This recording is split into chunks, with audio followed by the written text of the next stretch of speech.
with 5. Pass is intercepted at the goal line by Malcolm Butler. 45 remaining. Tatum drives down and throws it down. Bases loaded. 2 out. Hard hit into right. Back at the wall. Tie game. Big Puppy. No icing. For the first time in 39 years, the Boston Bruins have won the Stanley Cup. Anything possible!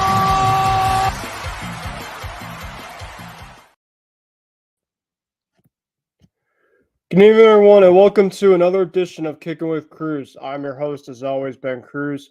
Hopefully, you guys are having a great evening and a great overall weekend. We're pretty much kind of into the swing of things into the month of October. We're into the second weekend fully of the month. And I just want to welcome everybody that is been here before and been here that is new. Welcome to Kicking with Kruse. I'm your host, Ben Kruse. We got a ton of stuff to get into for our show for tonight. Of course, October is one of the peak months of the sports calendar.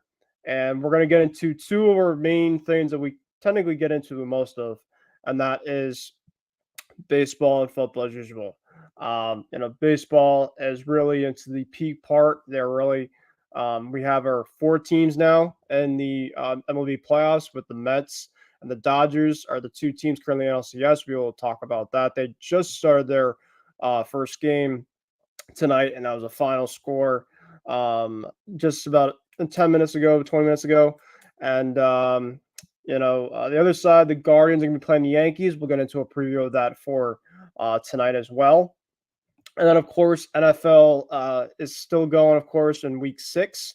And, we'll get into all the scores. I'll do my team report with the New England Patriots, and I'll get to my overall reactions on Drake May having his debut today against the Houston Texans, and we'll get to the other final scores from that slate. And then we will also talk a little NBA tonight. But if I get the chance to, I want to get into my top 5 teams from both the Eastern Conference and from the Western Conference. So I hope to get into that at the end. I'm not sure if I'm going to get any co-hosts for tonight, but regardless of the fact, make sure that you guys are, if you guys are loving this show, if you guys are liking this show, for those that join me tonight, make sure to follow my stuff right down here in the ticker bar. I'm first of all on my Twitter at BenCruz144. And then, of course, also make sure, guys, to follow us on the IM6 and the IM6 Sports Network on YouTube. We greatly appreciate to have your love and support over there as well.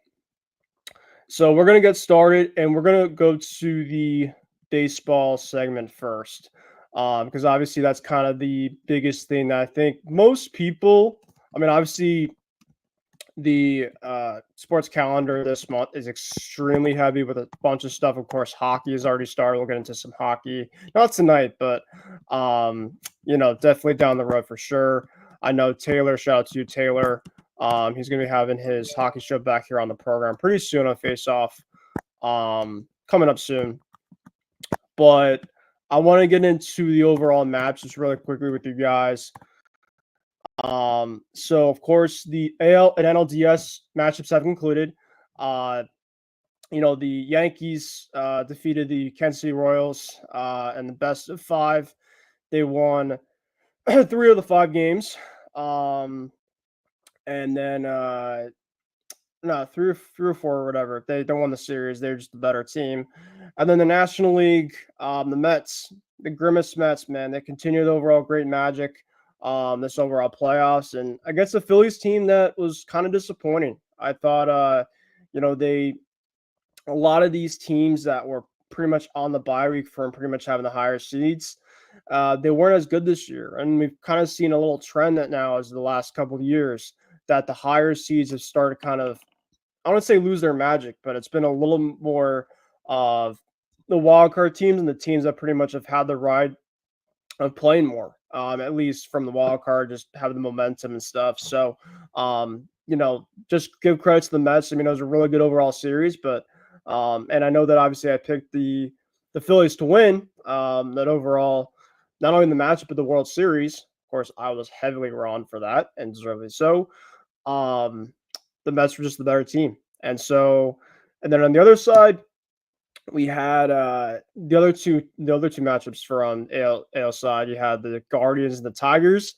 The Tigers are up 3-2 in that overall series, and then it went to a game five. I mean, the Guardians were able to force one in Detroit, and then it had to go back to Cleveland with their ace Tarek Skubal from Detroit on the mound. And give credit to the guards. I mean, they fought hard. Tarek Skubal is one of the best pitchers in the game. And on Saturday, Lane Thomas hit a grand slam that pretty much did it for them. And give credit to the guards. They were able to fight back after being down a game and the brink of elimination. And very similar to the other side on the National League side, where it felt like the Padres, they are only a game away from going to the NLCS, and the Dodgers had other plans. They were able to take one of the games in San Diego, and then from there, they were able to take a winner-take-all game, Game 5, in LA to beat the Padres, and now they are taking on the New York Mets, who have been a great overall story this postseason. So we had Game 1 tonight between the Mets and the Dodgers, and let's just say that the Dodgers continued their great ways from whatever they had from that last game against the Padres. Completely steamrolled the Mets tonight by the final score of 9-0. Kodai Senga was on the bump for the Mets, and he just did not have it from the start. He was very erratic in the first inning, a ton of walks, not great command. But you also have to give credit where credit's due. As we have Isaiah Leon onto the program, my friend Isaiah, I hope you're doing well. We're talking right now about the game from tonight with the Mets and Dodgers. But Jack Flaherty, he was phenomenal tonight. He won 7 shutty, only 2 hits with 6 strikeouts, no walks. And the Dodgers now have thrown 30 scoreless innings, which is it's really hard to do, not only in baseball, but for a team that was right on the brink of elimination to, not only win the last 2 games, but the way that they did it. You got to give credit. And now you're kind of seeing that this Dodgers team starting to click a little bit. Their offense really starting to really feed off. And but it should be a really fun series. It's only the first game, and, we can't wait. So, Isaiah, how are you doing, my friend? Yeah, Ben, I saw that you were doing a show. I'm on my 15-minute break from work right now, so I decided, you know what, hop on and talk some sports. It's been honestly a really good sports weekend. Honestly, great sports week actually. All the great college football games that we had. All of them lived up to the hype and then some. We had the baseball action with 2 winner-take-all game 5s. We had, the NBA, a lot of stuff happened there. Especially, I don't know if you guys saw the Knicks and the Wolves game, preseason game, and we got Dante DiVincenzo jawing at his former team. And then, I went to the Sharks game on opening night and couldn't have experienced anything better. I know we're not talking hockey, but if you guys have never been to an opening night game in hockey or any opening night in any sport, I really recommend you guys to go because there's nothing like it. It's very special. The buzz, the environment is just special. It was awesome to see Macklin Celebrini score the very first goal of the game, his very first goal of his career. So, yeah, it's been a very great week in sports. It sucks that he's out for the next, month or so, but yeah, it's been a great week in sports, and I'm looking forward to talking about it all. What a great playoffs it's been in baseball. Potentially we could have been a Yankees Mets or Yankees Dodgers World Series. That would be one of the biggest World Series of all time. So it's been an awesome playoff so far. And the only bad thing about these playoffs, and I think you know where I'm going to go with this. The only bad thing about these playoffs is the Philadelphia Phillies absolutely shit the bed in their series against the Mets. Bravo to the Mets. Congratulations. They definitely owned us. But, it's the same thing every year with the Phillies where they have a great regular season and then they just completely shit the bed in the postseason. And, that's the only bad part about what has been just a terrific, phenomenal playoffs thus far. Yeah, I mean, you can't really just. It's been absolutely incredible when you look at it. Just a lot of back and forth type of games. Team wise, you're just getting phenomenal stories.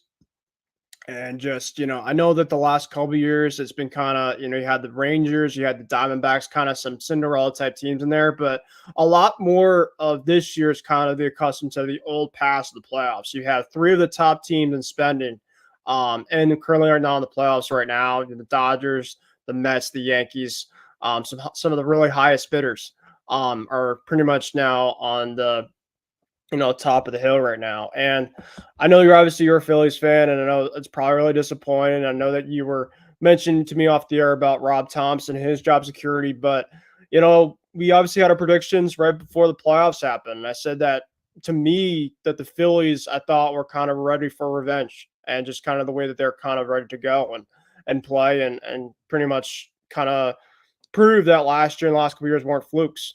And it just didn't kind of turn out that way. He kind of ran into a really hot team, and just the Mets are a really, really fun team here. We actually have another co-host on tonight, Nate. It's been a while, my friend. Thanks for coming on. It's been a really, really long time. Yeah. We're talking some baseball right now here on the program. So, I mean, we're getting into some of the championship series. But I was just mentioning, Isaiah, that the Phillies just had a really tough ending, and I just think that the Mets just were the overall better team. At least from that series, got to just give them overall credit. And now they're facing a buzzsaw with the way that the Dodgers have been facing against the Padres. 30 scoreless innings pitched, and now they obviously had a 9-0 win tonight against the Dodgers. So the Dodgers are obviously up 1-0 in this series, and they'll try to go for another one in Game 2 tomorrow. Tomorrow, Sean Manaea will be going for the Mets. I'm not sure about who will be going for the Dodgers, but the Mets really need to take at least another one because you can't go back 2-0 back to LA. It's just real. I mean, back to New York. It's just really tough, despite the fact. So, Nate, I don't know if you've been able to watch a lot of the MLB postseason, but just kind of overall really quick thoughts on how you feel like the postseason has been going so far. I know you're Rangers. Were you Texas? No, you're not Texas. I'm sorry. Yes, no, I am Texas, but yeah, I'm okay. kind of disappointed. But no, how do you feel about the playoffs so far, regardless?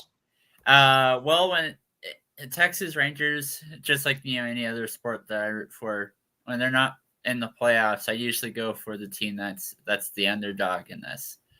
So I kind of was disappointed when the Dodgers came back to yet another conference champion, another semifinal series, and then same with the Yankees, teams that have consistently made it to several different championships in the past. And baseball is really, my other take is that baseball is kind of one of those weird sports. One person could have a very, very good day, and you don't really, other than maybe hockey, I could see that statement being made. One person could have a really, really good day, and that team could be player could be the reason why they win the game. But when you're going up against a team that obviously puts up very many points, I can't see how the Mets get past the Dodgers, even though I don't want them to. Even though I don't want the Dodgers to win, I can't see how the Mets get past them. Yeah, no, it's going to be tough. I mean, the fact that they've thrown 30 scoreless that's a record. I don't know. I mean, it's obviously going to come down, for sure. But I just think that with the way that the Dodgers are able to, battle from elimination last round against the Padres, and they're able to win a winner-take-all game in LA, and then to win this game, at least the first game. And obviously, every single time when you win that first game, it's critical. I mean, of course, the series is very up back and forth, but to protect home field or protect home court regardless in sports, it's very, very important. And I thought the Dodgers were able to do that really well today. And I think a lot of us don't want to have to see the Dodgers in there besides lower on the program, but we'll we'll have to see what happens here. Isaiah, what do you think about this Mets Dodgers series before we get into the ALCS side of things? I mean, I thought the Mets were really a good feel-good story, but I think that the Dodgers really showed themselves not only the class of the NL, but the class of baseball. I mean, they flexed on the Mets tonight. Their starting pitching dominated. Flaherty was nasty tonight. The bullpen was just downright unhittable. And then you really saw the true Dodgers. I mean, Mookie Betts, Ohtani, all their big power sluggers, they all dominated tonight. And the Mets, they just didn't have any answers. And I think that it was a good opening blow by the Dodgers to the Mets. They had to send a message that, hey, you know, we're not going to just lay down, you know, to start the series like we did against the Padres. I actually still think that this is going to be a very, very competitive series. Like, I think that New York, you know, we've seen it with the Mets. You know, the Mets, you never ever can count them out because even when they are at like the tip of being dead, the Mets just come back and just roar back. So I think that this is still going to be a really good series, but I think the Dodgers just showed tonight that why they're the Dodgers, and they just dominated in all facets. And I mean, Jack Flaherty, what an acquisition at the trade deadline! Like, what a year he's put together. First with the Tigers, and now with the Dodgers, and he just was downright nasty. And just to think about this, the Baltimore Orioles had him last year, and they cut him because he had a really bad second half when they got him, and then he ends up getting his stuff together, and he dominates with the Tigers, and then he comes to the Dodgers, and he dominates, and he's had a great year. Think about what would happen if Jack Flaherty was still on the Orioles, and the Orioles had the patience to actually had him figure stuff out, because he was a really good pitcher before he got to Baltimore, and he just had that little slump. But think about that, how the Orioles would be if they still had Jack Flaherty. But congrats to the Dodgers, and I still think the Mets will throw a couple punches. I don't think it's over just yet, but it was a good first opening punch by the Dodgers. Yeah, for sure. I think that they're just the better team from the jump. Now I'll go to Nate really quick before we get into the AL side. What is your prediction? Do you feel like just from this game, do you just think that it's still the Dodgers overall series? Or I do think you think that's it, one game and that's it. I think it's the Mets just that one game and that's it. Okay. I mean, we got to see. I mean, you know, like Isaiah mentioned, the Mets have just been one of those teams that even in their kind of out of it time of span, you know, they can kind of click just like that. And they're actually going with their best pitcher tomorrow, and Sean Manaea, who's been by far their best pitcher, southpaw. And then Jose Quintana is probably going to be pitching back in New York probably on Wednesday. So I still think it's far from done. If I had to go with the team, I'm probably going to go with the Dodgers, and not just because that they won tonight. I just think that the Dodgers, I think, have – I mean, I don't really trust their pitching, but it just could be their offense. And the Mets has been down in a lot of these games, and they've been able to win a lot of these games with their magic that they've been having from behind. But, you know, there's so much that you can do from falling behind, especially in the playoffs. And I just think that with the Dodgers, they have so much firepower, especially when you have guys like Mookie Betts starting to hit a lot more. Shohei is starting to lock in again. So I have the Dodgers in 6. I mean, I hope that's not the case. I would love to see the Mets get there for sure, and definitely create a lot of storylines in this market where I am in terms of New York market. So, but yeah, I got the Dodgers in 6. What about you, Isaiah? The thing is that the Dodgers, we know the first 2 starters they have, Yamamoto and Flaherty, they're just amazing. But then after that, it's like, who's going to step up? I mean, I don't trust Walker Buehler. And then game 4, they're most likely are going to go with a bullpen game, or whoever they're going to be their 4th starter. So I don't trust that. So I still think the Dodgers are going to win because they're the more talented team. You know, the Mets offensively, like they're really good, but I don't think they have the pitchers to keep up with the Dodgers. But if the Mets steal one of these games that either Flaherty or Yamamoto is pitching, it completely flips the script, because then the Dodgers are down to Buehler and then bullpen game, and it's like they're unreliable. You don't know what you're going to get from Buehler. You don't know what you're going to get from that bullpen. And then you guys know, like in a Kruse show, like best of 3 after that, anything is possible. So I'm gonna go with the Dodgers, but I think like I'm gonna go Dodgers in 6 because I do think that the Mets do take one in LA tomorrow because I think from the reports that I've read, Dave Roberts is actually gonna go with a bullpen game tomorrow because they had just pitched Yamamoto. So if it's bullpen game tomorrow and then Bueller on Wednesday, because I don't think you pitch Yamamoto on short rest given his injury. I could see the Mets taking a 2-1 lead, believe it or not. Like I think they could, and then after that, then Citi Field Game 4, it's gonna be crazy. Yeah, and the City Field and Yankee Stadium have definitely brought the vibes and the energy. And LA has done it too. I think that most of the playoffs, like everywhere. I mean, playoffs typically bring great crowds, but in big markets specifically, you can really see it there for sure. All right. Now we're gonna go to the AL side. So of course the Guardians were able to overcome the gritty Tigers, and man, I would love to see the Tigers get to that next level for sure. I think everybody would have. You had two division winners being kind of underdogs pretty much all year. I mean, the Guardians obviously were the team that had the bye coming in. So, but the Tigers, I mean, just kind of like the Mets, just a really underdog type of story. Of course, headlined by Tarek Skubal. They got through the Houston Astros in the wild card round, and they had them right at the winner-take-all game in Game 5, and the Guardians were able to take that one, and so. And now it's going to come down to the Yankees and the Guardians, two teams that have been playing against each other before. And now it's all about, who's going to take it from here. I just think that, Nate, this Guardians team, they just don't fare well against the Yankees. And I don't know what it is, but I think that the Yankees just have the better team. They've had better pitching. I will say the bullpen for the Yankees is better. I mean, no, I'm sorry. The Guardians pitching and the bullpen is better, headlined by Smith and Clase. But you need to have the headline starters. And, Shane Bieber's obviously been out for the year. They just don't have the horses, and the Yankees do. So I think that this series is going to be actually a lot shorter, I think, than the NLCS series. I think it's going to be a gentleman's sweep by the Yanks. I'm going to go the Yanks in 5. I think that even Aaron Judge and Juan Soto, Juan Soto obviously last series against Kansas City was okay. It was really headlined by Giancarlo Stanton. Aaron Judge was not great at all.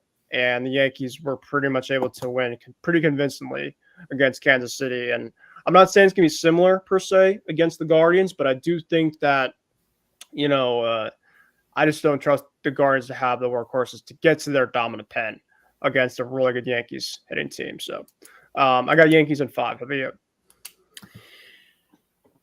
I also have the Yankees taking this, but I think that this might be a closer.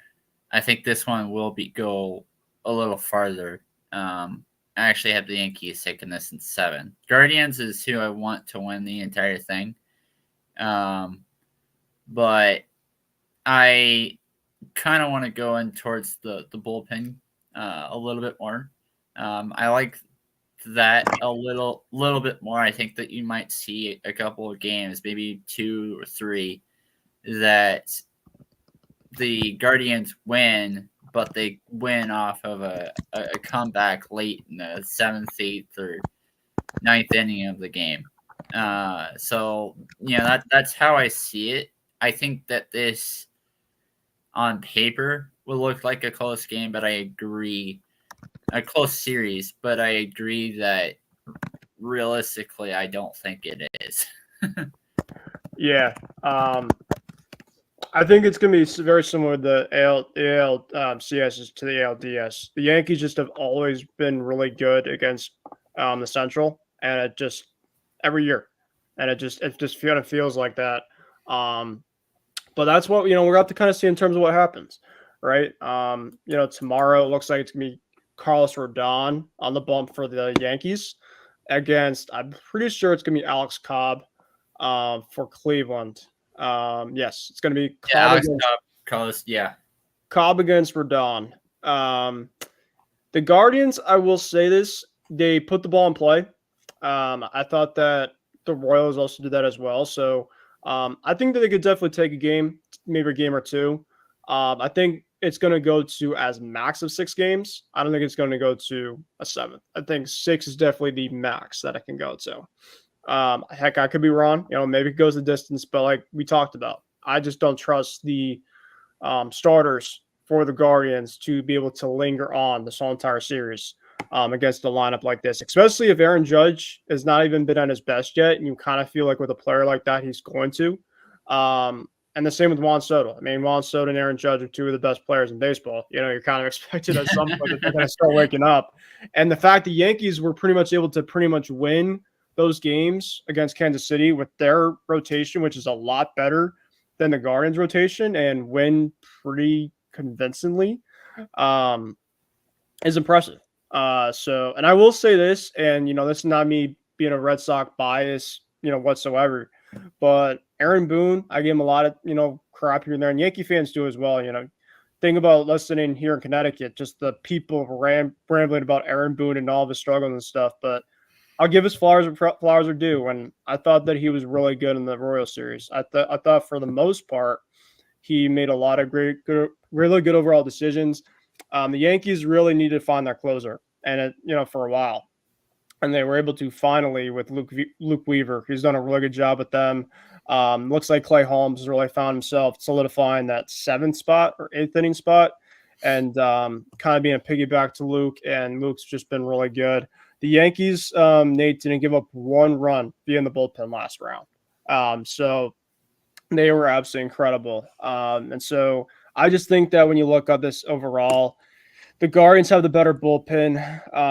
They have Jose Ramirez. He's a really good player, but they just don't have enough, I don't think, there. So I got Yankees in 5, and you have Yankees as well in 5.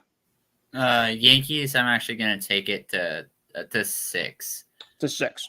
Awesome. All right, sounds good. All right, so that's pretty much it for baseball, though. We kind of just went through the 2 series. I'm thinking about possibly for my show doing like a watch party. Last year we had a watch party, me, Isaiah, and James, and those were a ton of fun. We got a ton of viewership from those as well. So I'll try to do one, and you're definitely welcome to come for sure. I just got to see in terms of when it would be.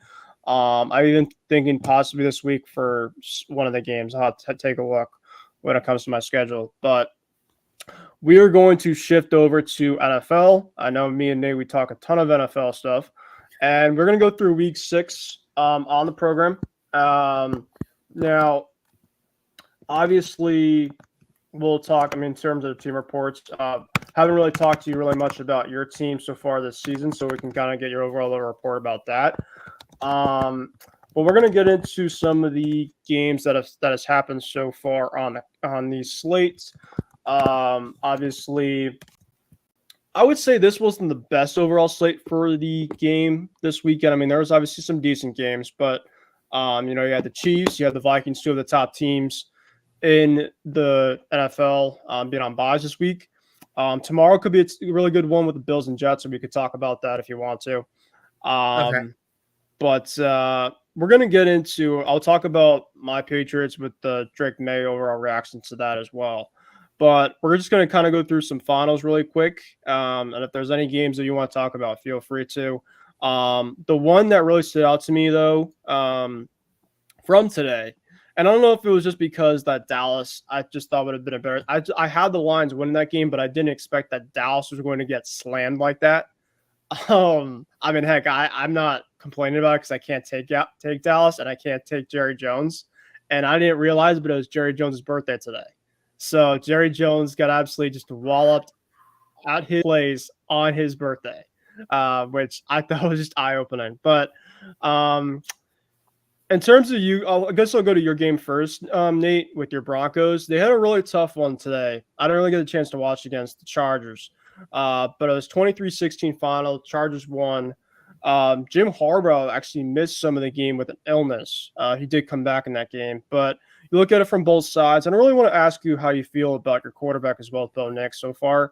I think that he's definitely shown really good flashes as a quarterback, and how him and Sean Payton have been working together. I'll ask you about that stuff just shortly here. But just looking at the stat lines here, Justin Herbert, 21-34 with a touchdown, no picks, 237, not terribly too bad. J.K. Dobbins on the ground game's done a really good job there with the Chargers. 25 attempts for 96 yards on score. And they had some guys go down in this game. I did see McConkey as well as Quentin Johnson. So that definitely was something to take into account. I'm not sure if they came back or not, but the Chargers' biggest reason why they won this game was the third down efficiency. The Chargers were 11 of 18, and the Broncos were 3 of 11. So that'll take a lot in terms of the overall thing. And the Broncos didn't score any of their points until the fourth quarter. So essentially 25%. I mean, if you start pretty much scoring points like only 25% of the 4 quarters, more likely than not, it's not going to be overall game. So what do you think about the overall game from today, Nate, and just the overall state of your Broncos throughout these 6 weeks? So there are 2 things that I think Denver does well that people feel like they're not given enough credit for. Mm-hmm. But on the flip side, there are 2 things that Denver is just absolutely terrible about. They kind of remind me, and I'm going to do a cross-sport comparison of the 24 Seattle Mariners before the MLB trade deadline. Their defense, best defense, probably one of the best defenses in the league. Well, other than today, but they were they still have a really solid defense outside. They still have a really solid defense. They did give up 23 points, which was the second highest all season. The only thing that was the only game that they gave up more was against the Seahawks the first week of the season.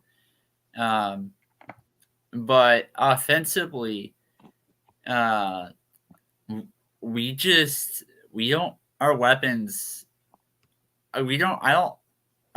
just, I think that's where we're struggling. Denver, Bo Nix, what he does best is like running the football, instead of making passes towards the receivers that we have. I think that's probably where our biggest upgrade is, need of upgrade. But I think, part of all of that struggle is when they go up against a team like Seattle, who defensively was really good the first week of the season.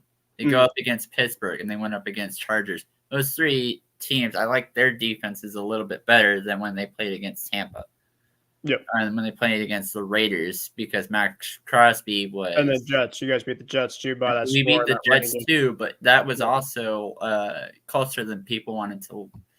We did beat the Jets, but again, it was kind of the same way as those games that we lost. Yeah, but you have to kind of think about it though. Your guys are 3-3. I think for the most part, the not Bo Nix has definitely shown a lot of great flashes. I know the game against the Jets was kind of an outlier because it was really bad rain and it was facing a really good defense. And then I know in that, I think it was that first game or whatever, it was kind of underwhelming. Or no, maybe it was the second game against Pittsburgh. But like a lot of these rookie quarterbacks, right? They had kind of slow starts, and you're kind of bound for that. It's just kind of happening. You're going to, obviously transit over from the college ball to the big leagues, and it's not going to be obviously pretty to kind of start off. So you're going to obviously have your bumps and bruises, and, I think for the most part, he's kind of starting to settle in a little bit. I agree with you in terms of the receiving front. I know that Cortland Sutton obviously is a pretty decent receiver. I think I see him kind of more on like really good teams as like a number 2. I think that Javonte Williams has shown flashes as well. But it's just all about the consistency. Bo Nix today was the latest rusher, like you mentioned, and you feel like you've been more comfortable with him more through the ground game than the passing game. Today, 19 of 33, 2 touchdowns and a pick for 216.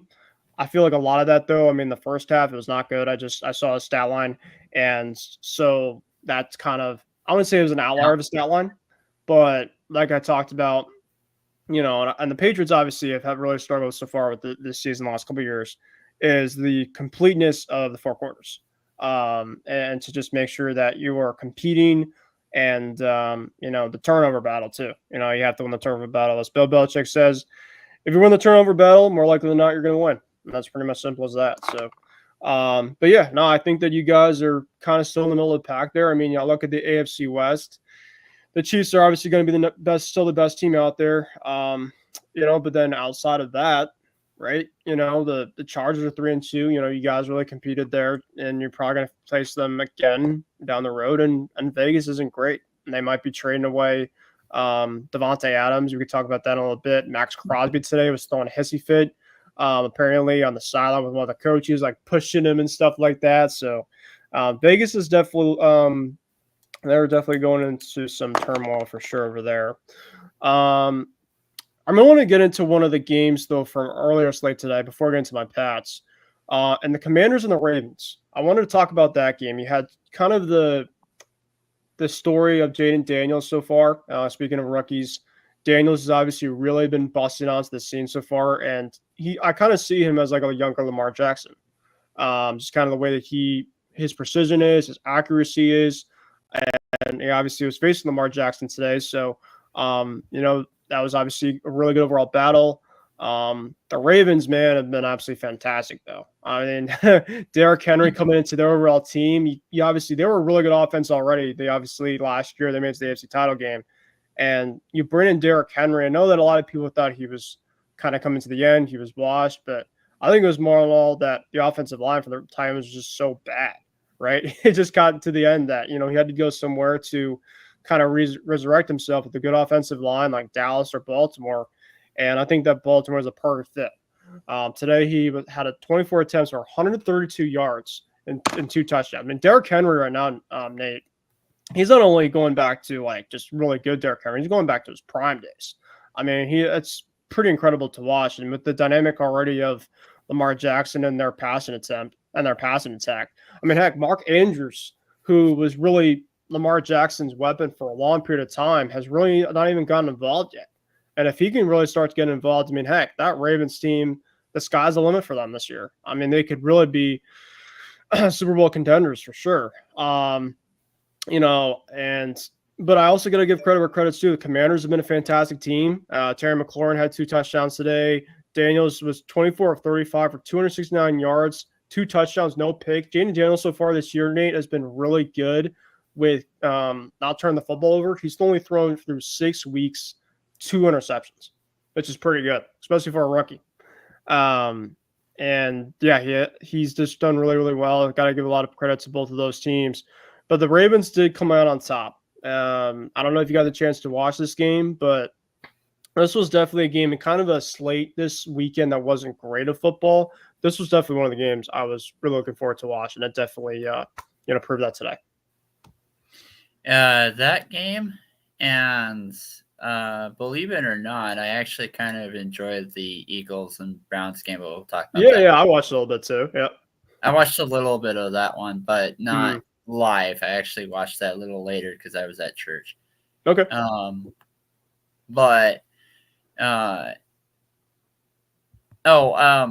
The Ravens and Commanders. Yeah, I agree with what you said about the offensive line. I am in a fantasy football league with Isaiah, actually. First week of the season, I went up against Isaiah, and he actually kicked my butt. The first week. But even Derrick Henry, even that week, was probably one of the biggest bright spots in the entire of my entire team so far this season. I think the worst game he did fantasy football wise was probably like 17, or it was in the 11 to 20 range. But I talked a little bit about fantasy football, so I'm going to go back to the actual game. Jaden Daniels, I don't think that there is a close second for Rookie of the Year conversation unless you want to talk receiver. And when was the last time a receiver has won Rookie of the Year or MVP, for that matter? It's been forever. I mean, they typically give it to, mostly either quarterback or defensive, captain or whatever. But yeah, I mean, like you mentioned, Derrick Henry, obviously, he's been absolutely fantastic for them.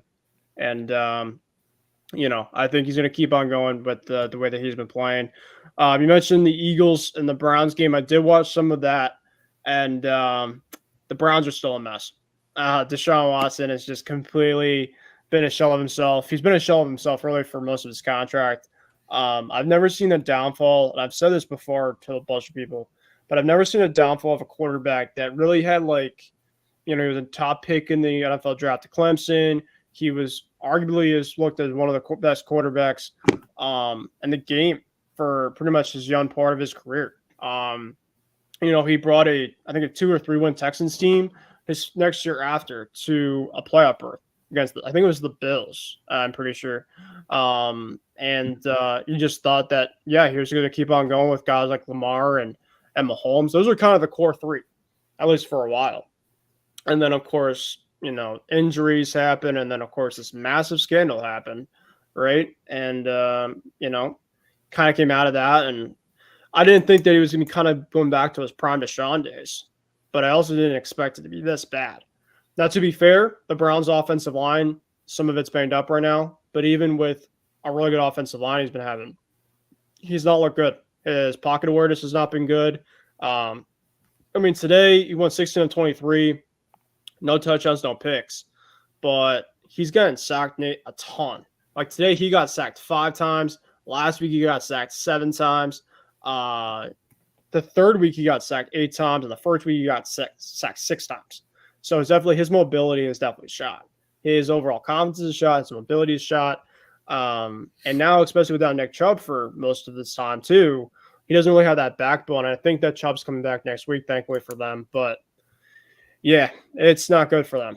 I don't know if you want to get anything about to them. The Eagles today, on the other hand, they got some boost back with 2 other guys. Of course, when you bring back A.J. Brown, Devontae Smith, you should be okay, right? And the Eagles, I thought for the most part today, yeah, they only won by 4 points. Nick Sirianni pretty much after the game was celebrating like they just won the championship, which, by the way, Nick Sirianni, man, I don't know what you're celebrating with the way that you've been up coaching all year. It has not been pretty for you, my friends. So, and Saquon really didn't do much today. I thought that the Browns defense, Barkley only went 18 rushes for 47 yards, 2.6 yards attempt. So Barkley really didn't do much on the ground, but it came to Devontae Smith and A.J. Brown's deep passing and playmaking ability to get the Eagles this win here over the Browns, which I'm not surprised about. Anything you want to get into really quickly on that game before we get into Drake May's debut? So not specifically about the game, but I wanted to talk about the schedule the Browns have coming up. Sure. They have the Bengals, which should probably be the easiest on their schedule coming up. Mm-hmm. They have the Ravens, which I think that the Browns are just going to be outscored there. Yeah. You talked about how much Watson keeps getting sacked. After that, outside, you have the Chargers, the Saints, the Steelers, the Broncos, and the Steelers. And then the Chiefs. And outside of the Saints, I'm pretty scared about that offensive line and how they're going to protect Watson in any of those games. Yeah. And even with the Saints, it's not terrible, but they're not – it's not great, but it's not something to be disappointed about either. Yeah. I think when you look at coaches on the hot seat, we could talk about the Jaguars in a little bit after the Drake stuff, but yeah. Kevin Stefanski will be on the hot seat, I think, by the end of the season. There's definitely something between him and Watson. That obviously the relationship, of course, Deshaun Watson as a person, I'm not surprised about. He's just definitely just a person off the field, not great. A person on the field, not good anymore. So you combine that with the coach that is just an absolute of up and down with his overall mind, and it's just a clown show situation over there right now. And you would think, with the weapons that Deshaun has too, Jerry Jeudy and Amari Cooper, they should be able to win more than one game with the way throughout their 6 weeks, even though they haven't been great so far. So Yeah, like you mentioned, they have a lot of teams, including the Steelers, the next couple weeks. Their front's really good.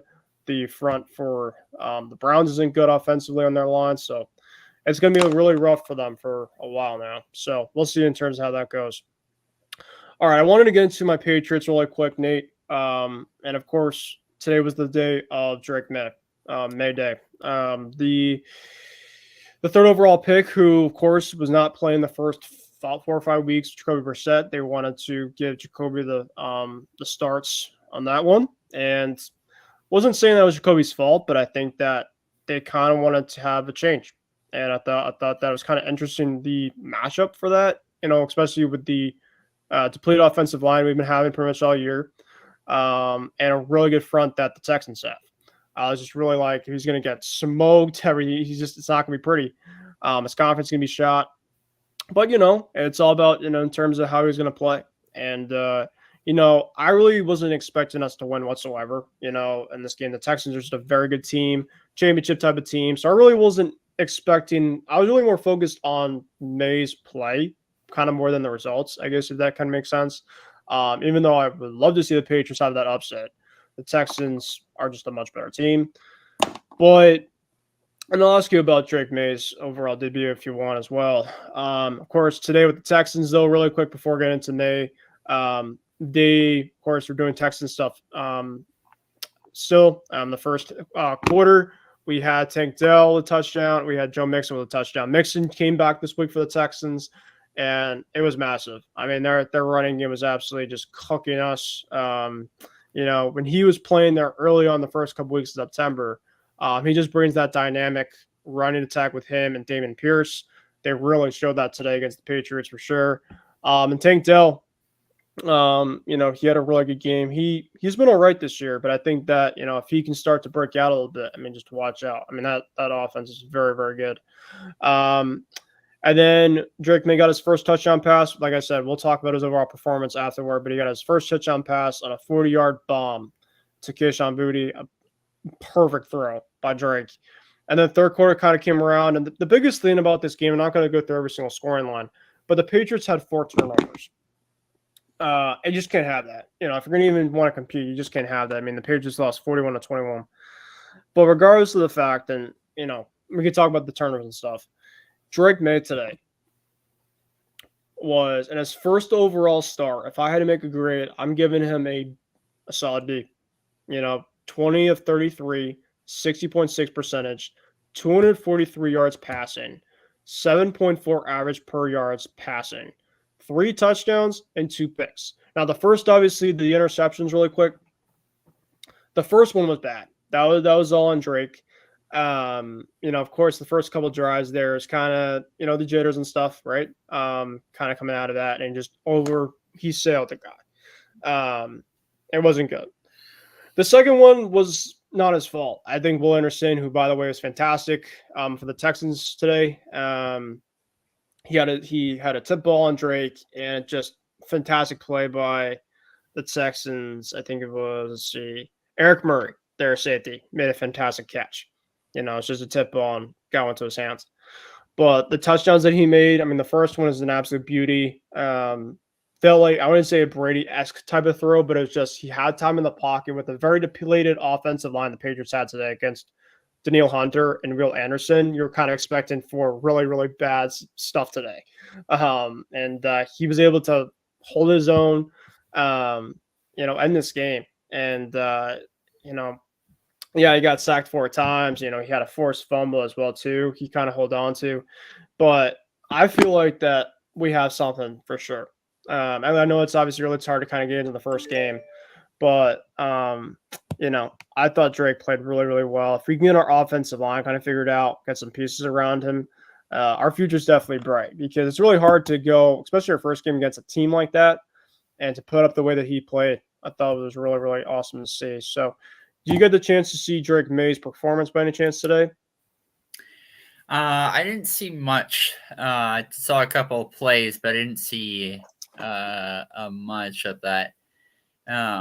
Now, however, I will say one thing. If you really feel like you need to change quarterback, which I don't think was the right decision because their offensive line's kind of scary. Mhm. But if you really, really need to change quarterback, why do it on a team that you really don't, unless you absolutely believe that Patriots are going to beat the Texans? I don't know. I mean, wins and losses, at least for this point. I don't really know if it's kind of the overall team's kind of thinking of it. I mean, obviously, wins and losses, of course, are very important, but I think it's kind of more of like they're just kind of seated in terms of, Jacoby, of course, was kind of the, backup kind of coming in to Drake, or it's kind of the opposite. They wanted to kind of see how the offense would kind of look out for the first couple of weeks because Alex Van Pelt was the offensive coordinator with Jacoby Brissett in Cleveland last year. So they essentially brought Van Pelt in to pretty much be with Brissett, kind of giving him as a starter for the first couple weeks. Now, I do get your question. I'm most surprised in terms of the timing of it. I thought that he was going to go in to potentially win his first game last week because Miami was down to Tyler Huntley at third string quarterback. And it was legitimately a punt off. I mean, it was like if Drake May is playing the way that he played today, or even like to a degree, like maybe like an interception or something like that, Miami was not moving the ball whatsoever. Today, Houston, different story. Just obviously a much better quarterback, a much better offense. So you could obviously ask me in terms of just putting the position to win this game. I think it was more of the timing than anything. I think they should have done it a week earlier. Especially, I mean, I think that the defense for Miami, they're a lot more susceptible to the run. But yeah, I think it was more of just a coaching decision than anything. I would agree with you. I don't think that they should have started him at all this season and have him wait. A lot of people have said that too, which it's fair. I understand. But if I had to pick a game, I would have gone with next week and against the Jaguars instead. Yep. Because the Jaguars have not looked all that great. And I think that would be the better week to figure out what he does best on the field. I mean, yeah, there's practices, but like in an actual game. Yeah. They obviously coming up. I know they've really faced a lot of good teams recently, but they have Jacksonville coming up, which, they have not been good this year. They've been giving up a ton of points defensively. And, I know that obviously Drake's going to have a couple of really, really bad clunkers in there. It's going to happen. He's a rookie. But today, I think outside of Anthony Richardson, Drake May has thrown the most passing yards out of any quarterback so far against Houston's defense, which is, I think, the number third passing defense in the league. And his first touchdown, Nate, I don't know if you got just a chance to see his first touchdown, but he threw a 40-yard bomb on the right sideline, and the pass was over a Pro Bowl guy, Derek Stanley Jr. I mean, it was just the way that he just put it right into the bucket in stride. And the biggest thing about Drake, which I think I'm going to like about him, is I think that he's kind of like what his comp was in college. He has a Justin Herbert type of arm, really strong arm, but it's all about the intermediate game. He's going to have to really learn about the intermediate stuff, the stuff in the flats. I think that stuff is just going to take a lot more time kind of when it's given to him. So, but I know that today as well, he was able to run out of the pocket a couple times. You were able to see some flash against a really good fast defense like Houston. So as much as I think for a lot of people, including myself, in terms of the decision-making for the coaches to put him against a defense like this with the depleted offensive line, you just got to give him credit. He kind of just went in there in the house of fire and put up a decent game. Kind of giving 21 points against a defense like that, you'll take that. So, especially for your first game. So, I know coming up we have Jacksonville, which I think for us we could definitely see as a win because we're 1-5 now. And then we have Tennessee, which they've not been great at all this year as well. So, and then we got the Bears and the Jets and stuff like that. I don't think we'll beat the Jets, but we got some winnable games coming up. But I think more of this season than not, Nate, for the Patriots, it's all about just the development of Drake May. Just being able to just kind of see how this is. Is he going to be the quarterback of the future?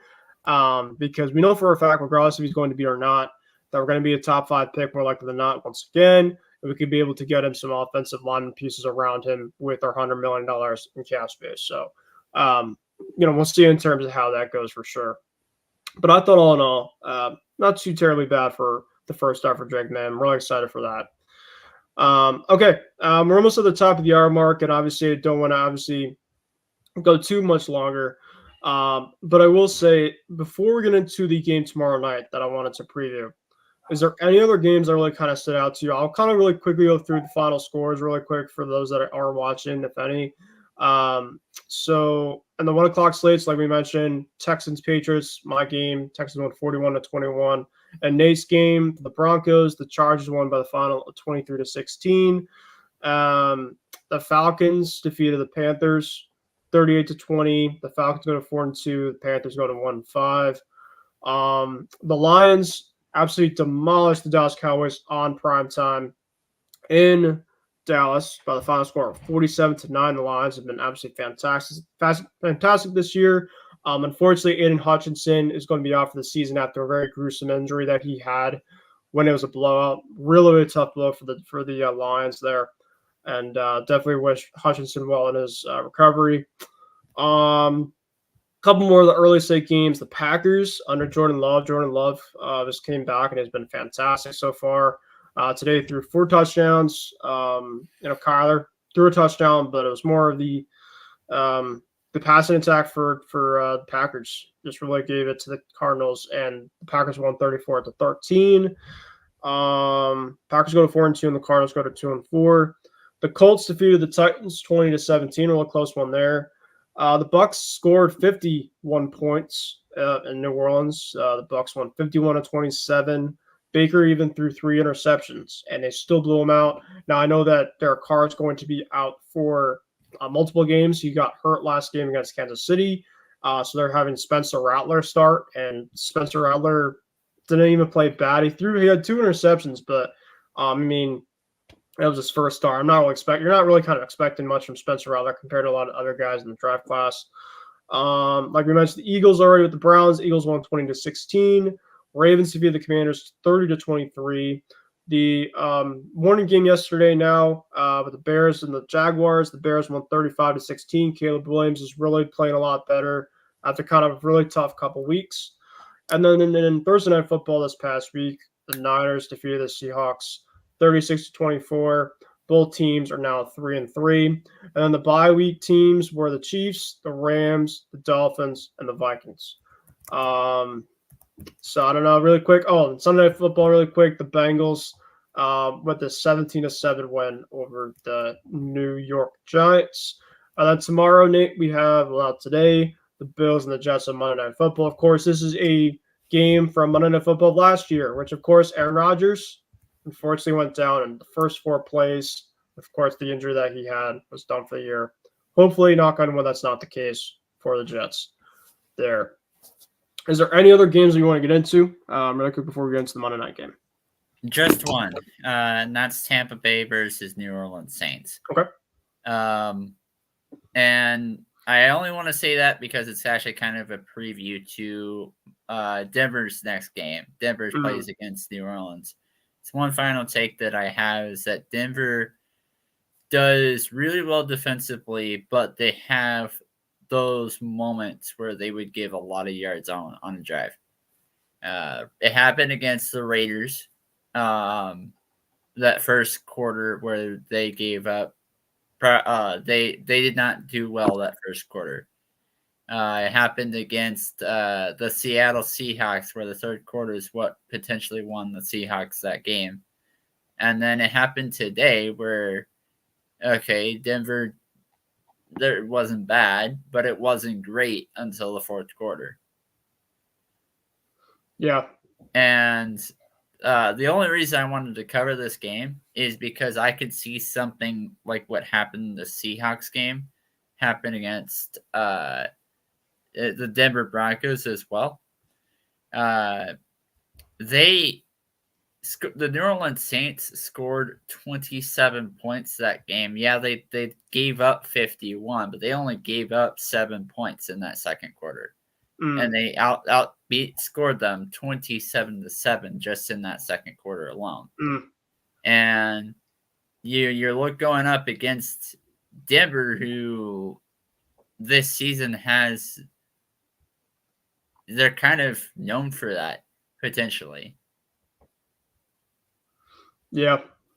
Then the Saints so far, they're fourth in scored points. They average even today, but they're all season they're averaging around 30 points a game, and they're typically a really good team at home too. So, I mean, the Bucks really it was they're kind of their overall game outside of the Baker 3 picks, but the Spencer Rattler kind of really not expecting him to kind of burst on the scene against a quarterback in Baker Mayfield that I think has been really solid for the Tampa Bay Buccaneers for the last couple of years. I know he threw a couple of picks, but yeah, I mean, I was obviously, like you mentioned, I wouldn't overlook this game, especially since it's on a short week. On short weeks, they tend to be trap games for some teams, this and that. So, and right now the line is only the Saints are laying at only 1. So I think it's right now they're basically looking at as the pick 'em. The over under right now is 36.5. So, we'll have to see. I think really, I mean, the Broncos are 3-3 and the Saints are 2-4. Both teams need wins. We'll have to see in terms of who wins. My Patriots are going to be playing the Jaguars on the 9:30 slot in London next week, so I'm really excited to see that. Just looking really quickly at the slate for next week before we get into the Monday night game. You got the Seahawks at the Falcons, the Titans at the Bills. Bengals at the Browns. I don't think that's really much. I mean, Nick Chubb could be back next week, so that could be something to look out for. The one game that really strikes out to me for next week is the Texans at the Packers. 1 o'clock slate. The Texans obviously got Mixon back today. The Packers obviously have been a really good home team, and Jordan Love's been playing really, really well as of late. So that could be a really good one. The Dolphins are at the Colts. We'll see if Anthony Richardson comes back as well as Jonathan Taylor. And look about this one, Nate. The Lions at the Vikings. You got an NFC North showdown. The Lions obviously been playing fantastic ball as well as the Vikings, so that should be a really good game. And I won't go through the remainder of the ones, but there should be some really good games on the slot for next week. All right, let's go really now into the Bills-Jets game. Of course, you have the two teams now today at MetLife. The Jets really in the past have had Buffalo's number. Right now, Buffalo's laying at one in terms of the point spread line at 41 in terms of over under. Now, Josh Allen, of course, wasn't great last week against Houston. He only had 9 completions. But Khalil Shakir was out, and he's one of their best receivers. Now, I don't know if he's going to be back or not. They will be having James Cook play this week. But I wanted to ask you in terms of how you feel about Rodgers right now with the Jets this year. I think with the Jets, they're kind of – I wouldn't say they're kind of leaning towards last year, but you're kind of having like an older version of Aaron Rodgers. Kind of his mobility is really not the same he once was. And it's just very indecisive. They did fire, though, Robert Saleh. So they're going to be having some new blood coming in. And now it's all about in terms of if that new blood will work out. And we don't know if that's going to be it or not. They're bringing Will Aldrich, I think his name is, defensive coordinator in to be the head coach. And Todd Downing, he used to be on the Titans staff, is going to be calling plays for Aaron Rodgers. So I'm going to go with this game. I'm picking the Jets to win this one. And I know the Jets really have not been great as of late, but they need this win, and they match up really, really well against the Bills. They match up really well against Josh Allen. They tend to have Gardner and DJ Reed play man-to-man a lot against this team, and it just seems to really favor them well, especially against the Bills and the Chiefs. I know last year with the Chiefs went into MetLife, and Mahomes wasn't great. So, I mean, the Jets really – they have a really good defense, and it's been that way for a long time. It's about their consistency offensively. But I think that the Jets are going to win this game. I think that they're going to pull up enough points, and it'll come down to probably some plays at the end there. And I think that Rodgers is kind of due for a good game after a 3-interception game that he had last week. So what do you think? I think that I'm also going to go ahead and pick the Jets on this one. I think the Bills are yet a better overall team, though. The Jets, I think the Jets, especially when at home, they know how to stop, just how to stop that team. So I agree with most of what you're saying. The only thing is back with the Patriots. Made the similar comment to what I said about the Patriots game.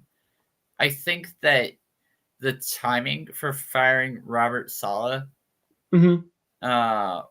was a little bit suspicious. I think that they should have done that like earlier. I mean, not earlier, later in the year. And I do kind of find this to be very laughable because as a Denver Broncos fan, you're seeing the New York Jets just crumbling under Nathaniel Hackett as the offensive coordinator, with the exception of the Patriots game. But even with that year as Nathaniel Hackett as our head coach, he did give us a couple of wins that you didn't really expect. But again, this New York Jets team just it needs a rebuild. Well, you're looking to Breece Hall has not been great so far this year. It's been very up and down with him. The Garrett Wilson connection has been very erratic. That's why you're seeing a lot of the Devontae Adams potential rumors of him going to the Jets, of course, with the potential realignment of Aaron Rodgers, or to just kind of get that offensive kickstart. The problem is, Nate, it's been, the offensive line has been up and down, but it's been the complexion of Nathaniel Hackett's play calling, like you've probably been accustomed to with consistency over in Denver, and their running game has just not been great so far. All right, so and their running game should be going well. Breece Hall has been really good back. I mean, Braylon Allen's been a lot better, I think, as of late than Breece Hall has. So I think that if you're the Jets, you have to find the balance tomorrow or not today. And I think that if you can, that takes a lot more of the pressure off of Aaron Rodgers' hands to basically do everything. Because you saw last week, right? For instance, Aaron Rodgers threw 3 interceptions. The Jets barely ran the football. I mean, I know that obviously Brian Flores is a very, very defensive-minded type of guy and as a head coach, and he's done really well so far against some of the good overall quarterbacks. But if you're throwing the ball, especially as a 40-goal quarterback, like 35-plus times, I mean, it's like, I know that obviously if you're kind of down in these games, I know the Jets obviously were getting their doors blown off, but you still need to find a way to still run the football and play complementary football. It's like essentially you're asking somebody to go out and, run 100 yards consistently, but like at a sprint speed, but you have to find another balance of kind of cooling yourself down a little bit. And that's kind of what the Jets are doing. They're just not finding that overall balance. And, as much as Aaron Rodgers has kind of transcended them and stuff like that, if you don't have the balance, it doesn't matter, right? And if you don't have that overall quarterback that is a head coach, I mean, Robert Saleh, like you mentioned, the farm is very, very interesting in terms of the timing of it. And I still think that there is some stuff off the scenes, and I talked about this in my other networks podcast with my Jet fan, funny enough, that there's some fishiness going on there that we just didn't know about. There's a lot of the coverness and stuff. And Aaron Rodgers, of course, wants to be, himself and, of course, be I want to say the prima donna, but just kind of do everything his own way. And if he doesn't obviously get what he wants to get, then he'll try to kind of get what he wants to get for coming in there. But I don't know. I mean, I don't know if there's anything else you wanted to mention, but they just didn't have more balance. I do have one more thing, but it's actually on the Buffalo Bills side. The Bills have not at all been utilizing Josh Allen to his strength, and that's running the football. I'm looking at the standings right now, and I'm not talking about overall standings. I'm talking about offensive standings. They are ranked 28th offensively. Passing, they're ranked 28th as well, according to NFL.com. And rushing, the 22nd in the league, which is weird because Josh Allen is in years past has been that guy to run the football a lot. He has made a lot of cool passes, and I understand why the passing game has dropped down a bit because Stephon Diggs is not there anymore. But after the first couple of weeks went well because James Cook, but then after that, there just hasn't been much. Yeah, no, I agree. I mean, that's why I think today now is going to be really interesting because you have two offenses that should be really, really dynamic. They're just not being dynamic right now. You have one team that is really struggling of finding that running game, and that is the Jets. And you have the Bills side, which is more of the passing game and find the consistency of guys. When you move on from a guy like Stephon Diggs, as much as maybe it could be a distraction, this and that, he's one of the best receivers in football. And they really don't have a guy that can take over his production at the one. I mean, they have a lot more complementary guys. Curtis Samuel. They obviously drafted Keon Coleman. They have Matt Collins. So they have guys around, but they don't have that game-changer type of guy. They kind of just spread it's kind of like a basketball where they kind of just pass it around to complementary guys and kind of see if it works out. Now, the good thing is that James Cook is a threat with his catching ability as well.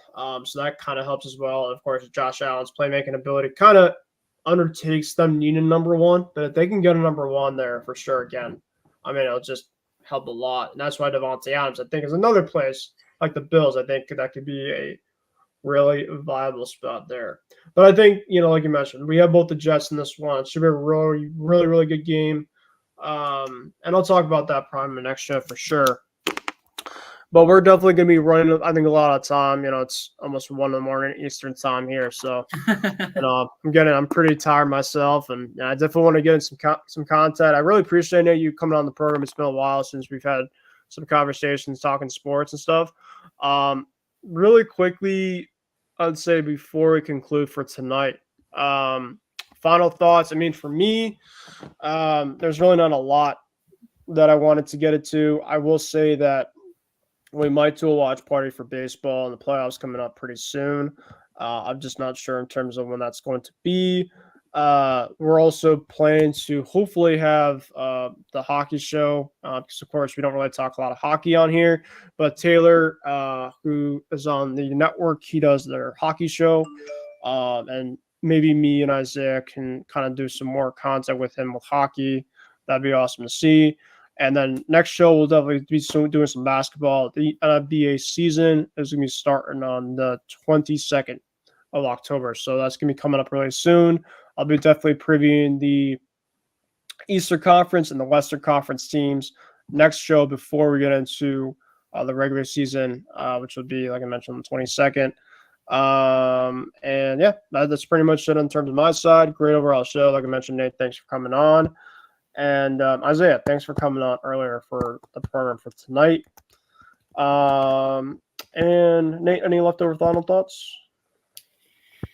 I'm kind of in a prediction competition as well, and this week went really, really well with my my picks. I had if the Jets and Bills game does not do well,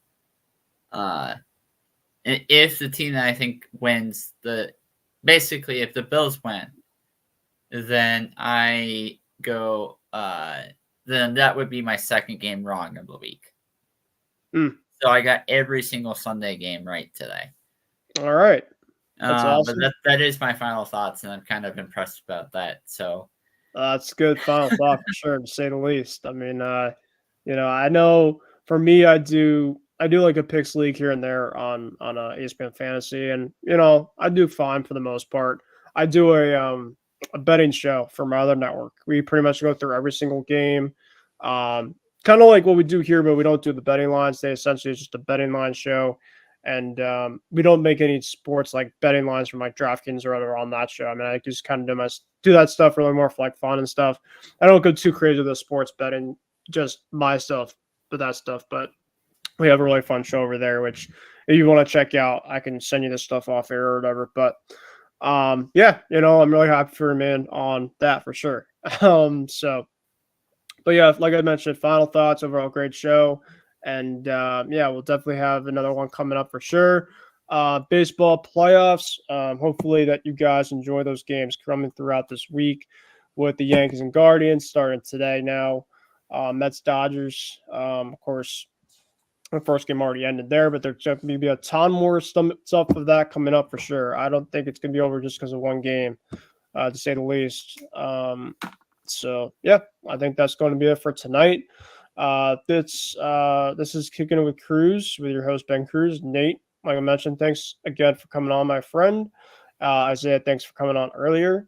We're going to put the outro now for you guys to conclude tonight's program, and hope you guys have a great rest of your night. Oh my God! Big goal to go from the two. Toss sweep one for James White. Cuts it under the right arm. Cuts it upfield. Driving forward. Diving to the goal line. A touchdown and a title for the Patriots. I can't believe it. Play clock at 5. Pass is intercepted at the goal line by Malcolm Butler. 45 remaining.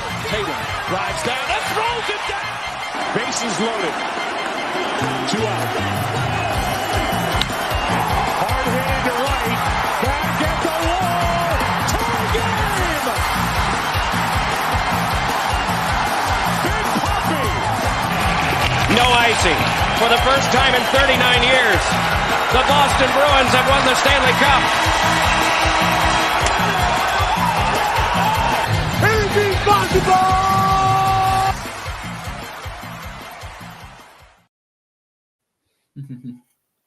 Yeah, thanks, man, for coming on. How you been? Good. I've been putting in some extra overtime because I'm going on a trip soon. Oh, okay. For Enjoy work. that. Going to Utah and Texas. Awesome. Great overall show, man, and I'll see you soon.